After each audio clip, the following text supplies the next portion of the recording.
Hello बच्चों, आशा है आप सब अपने घर में स्वस्थ होंगे। तो बच्चों, आज हम व्याकरण में दो नई और बातें सीखेंगे, युग्म शब्द और श्रुति सम भिन्नार्थक शब्द। ये आप अपनी रीडिंग में, किताबों में अक्सर देखते पढ़ते हैं, पर इनका किस तरह से प्रयोग होता है या इनको किस तरह से हम जान सकते हैं, यह जानने के लिए ही ये वीडियो मैंने बनाई है। बेटा, युग्म शब्द होते हैं जोड़े वाले शब्द। जोड़े वाले शब्दों को हम युग्म शब्द कहते हैं। जैसे सुबह सुबह, गांव गांव, बजते बजते, देखते खोजते, पढ़ाई लिखाई। आप अक्सर अपनी किताबों में पढ़ते होंगे, ये शब्द इस प्रकार से आते हैं, लेकिन हम इन्हें बड़ी सरलता से पढ़ लेते हैं।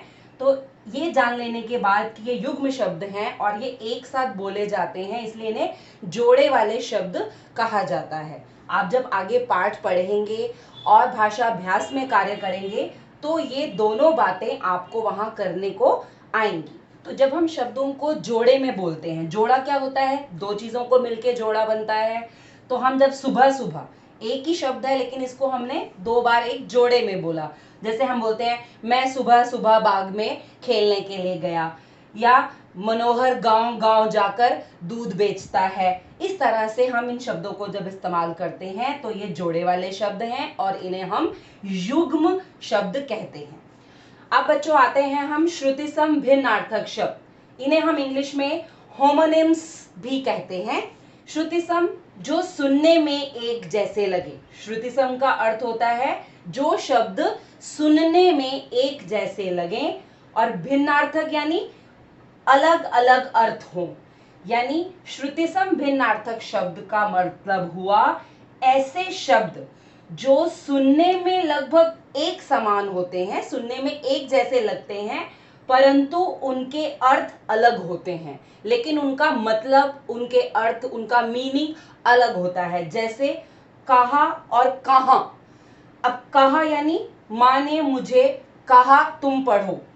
कहां यानी माँ तुम कहां जा रही हो। कहा यानी ये बोलने वाला कहा। कहां यानी वेयर आर यू गोइंग। काटा, कांटा।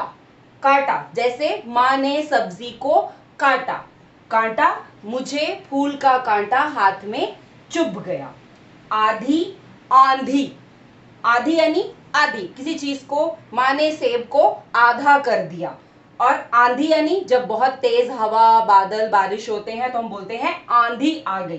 तो बच्चों, ये शब्द जो हैं, ये सुनने में अगर हम बहुत ध्यान से सुने तो हमें लगता है कि ये कुछ मिलते जुलते हैं, लेकिन दोनों के अर्थ अलग होते हैं। तो इन दोनों चीजों को आप आने वाले पाठों में, भाषा अभ्यास कार्य में ध्यान से देखेंगे और इन दोनों बातों को याद रखेंगे। यह प्रश्न आपको समय समय पर हर पाठ के अंदर किसी न किसी प्रकार से पूछे और लिखवाए जाएंगे। धन्यवाद। अपना ध्यान रखें, अपने घर में रहें।